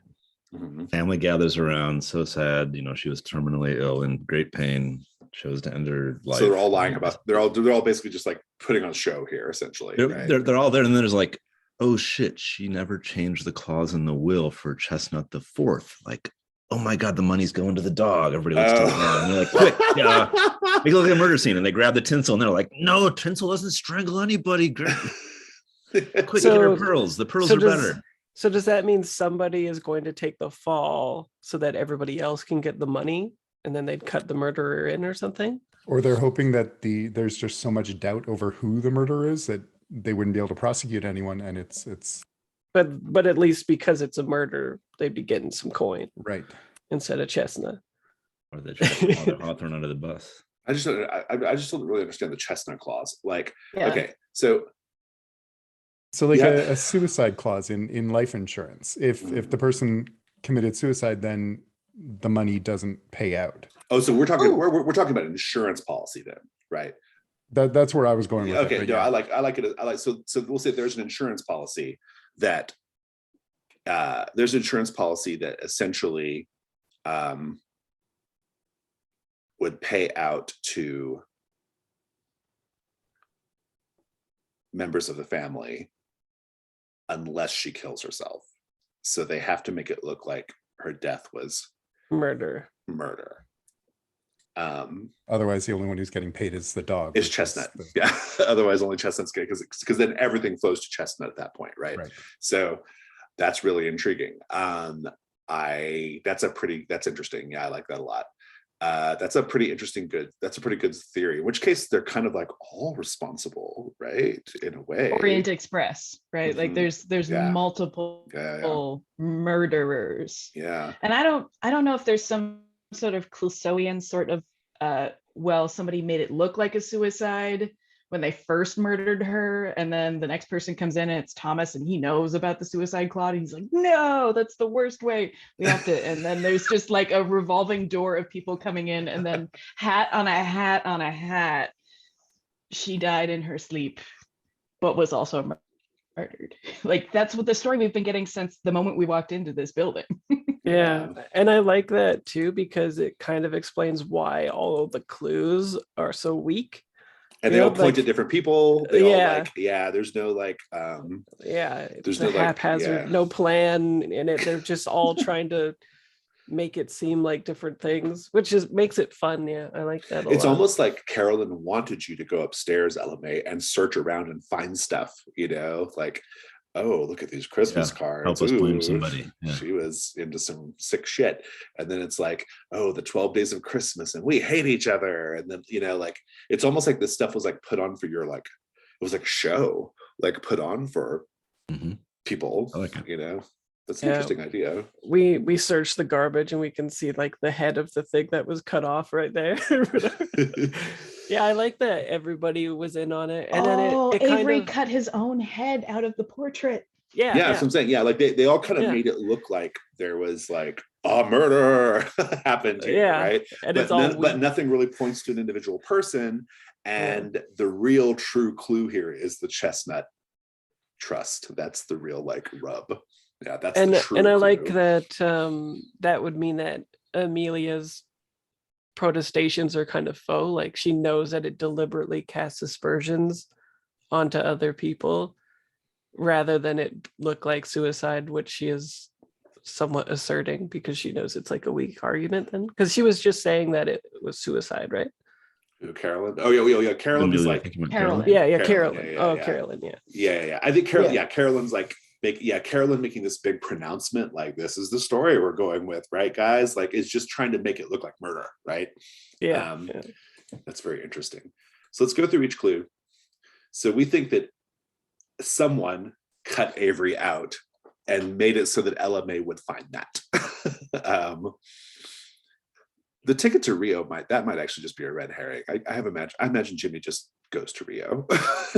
Well, or he's the weakest. He's like the loose-lipped of the family. So you gotta get rid of him. Yeah, peace out. Go on vacation, you loose-lipped guy. Or there's an incredible dog show in Rio. No, I love the idea of like he's like the weakest link, and they got to get him out of the country while they get this plan underway. That's pretty good. The trust is the linchpin. That's the linchpin of the whole theory. But the Christmas cards was the Smash Pretty Award, the 12 Days of Christmas, and those were all definitely just like, hey, look at this clue. Here's a motive clue. And then I don't know. How do you feel the ornament mocking Thomas and the paper mache frosted snowman? Those feel like something different to me. Maybe they're not. They don't mean anything. But I would say that we could fold the Thomas ornament into like they were younger then, and it was just a fun little social commentary that they were doing for their parents by having this ornament made. And Thomas brought it around to look like motive from the other side of the tree and like put it front and center. Yeah, that's pretty good. But it seems like something they would have made for fun because Thomas, I think, is clearly like kind of like has like maybe non-traditional like ideas of gender and stuff based off his implied sort of like history and lifestyle. What about the snowman? It was spooky. I ran away. I don't know. The snowman with a camera. Maybe that's something different. I don't know. But without it, you still have 7 clues. So this is maybe a long shot, but is the snowman like controlled by June Willoughby or somebody who's not on the scene? Could be. I mean, it could be the midwives. Could be. Could be a whole connection. I don't really know, but could be Otho Fane. Especially if there were racy Christmas cards implied. Otho seems like he's really. I don't know. Unless we sort of like can figure out something with these video cameras, it might just be a nothing clue. It might just be. No, I got it. Okay. The video camera is the home monitor system to keep an eye on Chestnut the Fourth. Oh, that's good. Okay. So we just explained it away as keeping an eye on Chestnut. All right. I like there's eyes in every room. They're all to keep an eye on Chestnut the Fourth. Whenever they're away from the house, they've got their phone out and they're watching the Chestnut cam. Yeah. Someone, Everett or Skylar, set it up for Amelia on her phone, on her phone with giant buttons. Okay, I love it. This is a great theory. It's really, really good. It kind of makes me feel like all the clues I wrote for this mystery are like clues that are like intentionally like not great or something, but it's okay. I love the result. Let's go ahead and have a +1. Sarah came up with it. Yes, but I've been rolling too well today. Never mind. 11. 11. All right. Very good. It is correct. And no one's going to jail. This is, this is no, like, Cops still haven't shown up yet. no crime has been committed. And there won't be any violent reaction from the family because you got a 10 plus. You'll be able to sort of like get everybody like, hey, let's all just think clearly here for a moment. Let's just have that scene. So, honestly, yeah. I think all of you should be quite ashamed of yourselves. I just can't imagine why you thought any of this was appropriate. And in this season, and she's got jingle bells still. I don't have a prop, but she's waggling her finger and you can hear her Christmas sweater jingling the entire time. Yeah, that's good. I like it. Magdalena says, well, I know that Amelia told me that if something ever happened to her, that she would want me to take care of Chestnut. And so I think I should take the dog. And then now they're arguing over Chestnut. Carolyn's like, no. Chestnut is practically family, and I think he needs to stay within the family. And Skylar's like, I love dogs. Ooh, little dog, come here, dog. And all this stuff is going on. Everett doesn't give a shit. He's got plenty of money. And Jimmy's like, no. Everyone's fighting over Chestnut now because Chestnut has all the money. So that is basically how I think it will end. Merry Christmas. Everyone is everyone lives happily ever after. Happy New Year, all that stuff. Anything else before we wrap up this mystery?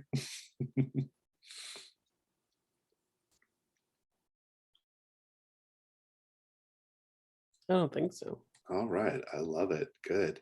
Let's go. I really love the idea of this family sucking up to this dog for the next 3 to 5 years of its life, trying to get in its good graces.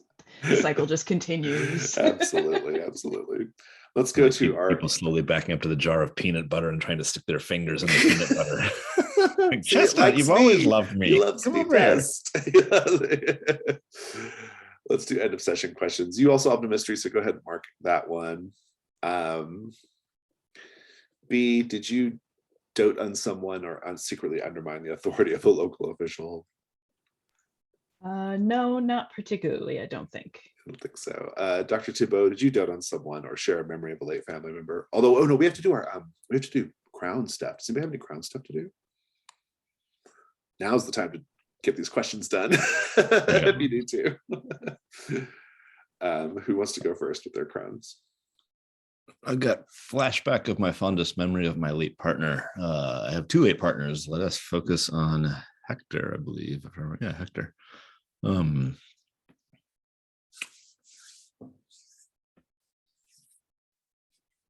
Remember that he was a bronze metal worker, built his sculptures, which is what did him in the end. I've been doing the pottery. Both of our art forms require a lot of heat, and I'm a fan of coffee. And so there's that moment where we kind of his studio's at that end of the building, my studio's at this end of the building, but there's it's a winter day and it's so hot we've actually got the windows open because the foundry's going and the kiln's going and sipping coffee. And he comes over with his own cup of coffee, and he's carefully adding in tiny amounts of milk and stirring it, and he's trying to match it to the complexion on my wrist. That was the way he wanted his coffee. He wanted it to, the amount of milk to coffee ratio should match the tone of my skin. Love it. It's good. All right, fabulous. Who wants to go next with the crown? I have share a flashback of how you were an imperfect sister or daughter, and B and her mother didn't see eye to eye about much. And so the flashback is when B is a young teenager, maybe that 13, 14 years old, and her mother just constantly trying to tell her how much eyeliner to wear and what is the right shade and these are the clothes and this is how you should leave and this is what's right and this is what's proper. And in this flashback, we also see Bee shedding all of that and carrying face wipes so she could go out into the world without her mother slathered all over her, essentially. Nice. What's next? I took a flashback of your fondest memory with one of your children. And that would be Callie had, because her son is a musician, she actually trained him in some medieval music and had him perform at one of the faculty Christmas dinners, and she got him all dressed up in era appropriate wear and a lute and all that, and she was so proud of him, and it just escaped her notice that he was uninterested at all and hated every second of it. Good. Were there any others? Was that it? Okay. Now let's do end of session. So B, we can revisit now. I think you got that third one at least, at the very least. You can take that one. Let's go to Dr. Thibault. Did you dote on someone or share? You did share a memory. Did you share a memory of a late family member? Your son dead? No, I was thinking doting on getting him all dressed up. Okay, good. I'm sure Like it was all. yeah. Good, good. LMA, did you dote on someone? Not really. Did you show someone that you've, quote, still got it? Not really. Violet, did you behave like a woman half your age? Mixing drinks for everybody at the party? Kind of reach. Feels kind of a reach. This is that thing where you definitely doted on Mother Hawthorne, but Yeah, didn't have it chosen as your question. Did you share a memory of a late family member? I don't think that happened either. Nope. Everyone at least got an XP for the mystery, though. So that's good. Let's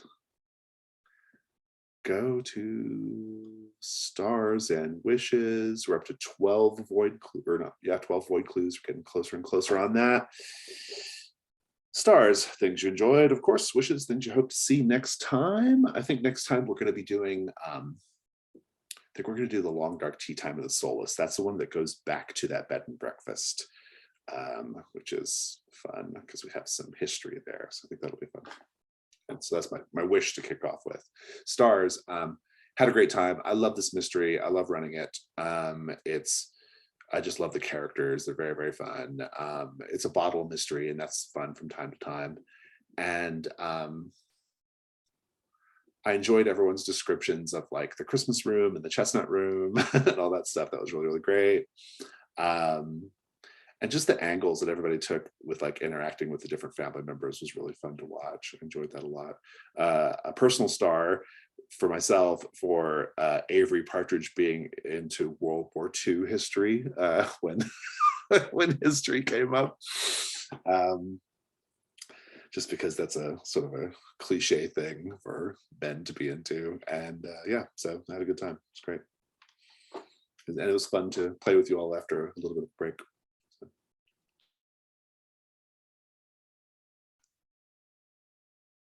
I have a star from the chat. There was a moment in which I was having my cards read as B, and Magdalena said, yeah, that's how I opened my chain of her spiritualism empire, Yeah, essentially. yeah. And in the chat, it was Fraser that typed the chain of fools, and it was just such the perfect Fleetwood Mac reference for the moment, and it made me laugh a lot. And the Fool is a tarot card too. I don't know if that was on purpose, but it's clever. Oh, layers on layers. Yeah. There was a moment in which LMA was upstairs with the body and one of the relatives, and she was kind of alluding to the fact that, well, we could just put him on ice. I thought it was just really cold, for lack of a better description, but also a really excellent moment. Wishes, obviously it's a lot of fun to play, but I also wish that there is a Briddy award either as a motive or a murder weapon in every mystery that goes forward, because that is just such a wonderful through line. I can't stop laughing. Sadly, there's not actually a Briddy award written into this one, but I need to write one in because there's such an obvious, like, because of Everett, there's such an obvious like character for there to be a Briddy award smashed up. And the kind of 007 reference for sure. Yeah, yeah. Yeah, I really like the context for which we answered the mystery was amazing, because it also augments my joke, the Chain of Fools one, because we now know that she could be somewhat of a charlatan, because she was obviously engineering the cards that were coming out of the deck to you as well in order to shape your opinion of what was happening, which is kind of amazing. And I also really like the character, Jason, what's her name, Catherine? Or Carolyn. Carolyn, yeah. Carolyn. I really like her as a character. It's a fun way to kick off the. She's fun to play. Yeah. Yeah, and just showing up at the house and her being like, "Oh yeah," and she's dead and like chain smoking. Yeah. I really liked Ella May shouting out who she was with, maybe every time she was in a room, at least once, but maybe every time. Yeah, and I just had such a good time returning to this and getting back into the groove with everybody. And I also, I guess I kind of like Hippo stopping the dog from munching on the other dog. But it would have been an interest. I think it would have drastically changed the tone of the mystery. So I think that was a good crown to play on that one. I imagine it as kind of like a particularly gallows humor moment, you know? I mean, I tried to play it that way, at least when Carolyn was like, I always hated that dog anyway, you know? Yeah. But yeah. And Wish, I don't know. I'm just looking for, I like the name of the mystery quite a bit for the one that we are going to next. And returning to the scene of the crime will be interesting, because I'm fairly certain that the person who was the main point of entry person, the hostess or whatever you would call them, hates us, right? Miss Cole, yeah, she does not like you. Yeah. So that'll be fun, LMA, and I will let them go to the front, maybe. Well, that's just it, is I don't think B or Callie, we haven't been yet, right? It's just been the two of you. You that two haven't went. been to Snowdrop yet. Yeah. That'll be fun. Yeah, the Coles are interesting characters. They own the B&B. They're like these like cutthroat, like Ava Cole, at least, like she sort of like bought the farm out in like a tax lien situation and then like changed it into a bed and breakfast, right? She's very ruthless, like kind of New York, you know, big city type, coming to have her little country life or whatever. So yeah. Any other stars and wishes? Ben, did you go? Or, okay. I have not yet. We've had a lot of good room descriptions with both this and the between, but the chestnut room just kind of stole the show for me. I just got such a visual of the entire interior of this bizarre room. What was another one? Sarah put a thing in the chat describing or making an analogy of Melania's Christmas decor as when things went red and dark and spooky. And it's like, all right, yeah, that's just part of our like common speech at this point. Dario Argento Christmas, right? Yeah. A thing I wish I would have done that I think I might try and play into later. When I was going down the stairs, LMA was going down the stairs with Carolyn, and I'm speaking loudly, kind of trying to reveal like I might be in danger here. I should have done kind of a pseudo Amanda Delacourt move, not a full-blown fudge the dice, but more like a secret language for us to be like, Your kindness reminds me of that time when Amanda Delacourt was sipping tea with Sir Edmund St. Vincent. Everybody's like, oh my God, Sir Edmund St. Vincent was the killer. Like, fans of Amanda Delacourt in the room will know what I meant. It's almost like a cant between you all. Yeah. It's good. Very, very good. Ben? I really liked the way that Violet, when you had Violet use the crown, the way you altered reality. That was a really cool visual and nice way of solving that. Bee's ever-present snide remarks, and just I like her snark and the fact that no one seems to know what to do with it. Like, this nice old lady just says, oh yes, you know what it'd be like to impose upon someone, and I'm like, whoa, LMA, this is from the first attempt, star for that skirt with the train. I quite enjoyed that, and the offer to use Etienne's fish storage for the body. I like that the Brindlewood Bay is deficient in normal body places, and this was a fun I almost said incursion, mystery, and I really enjoyed all the characters. I would have liked to see something more about Mother Hawthorne. Who is she? What was all that about? So maybe that's a wish, that we see Mother Hawthorne in some unexpected way. Yeah, you never know. Oh, she's in the corner of the B&B. She's playing checkers. She's playing checkers with Mrs. Carfax, right?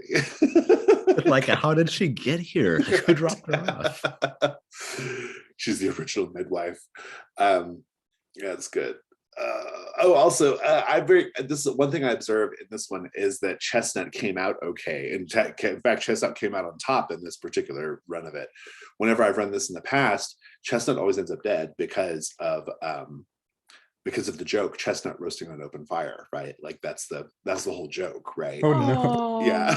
So like No. the dog's death is built right into the spirit of the thing. I should have pointed that out. Oh, I didn't even not for 2 seconds did that occur to me at all. Oh, really? I was trying not to make that joke the entire time. The joke is there to be made. Make the joke. Good. All right. Well, that was really, really wonderful. It was great. Return to form. I had a great time, or not return to form, return to play, I guess. And really, really fun. I think we probably got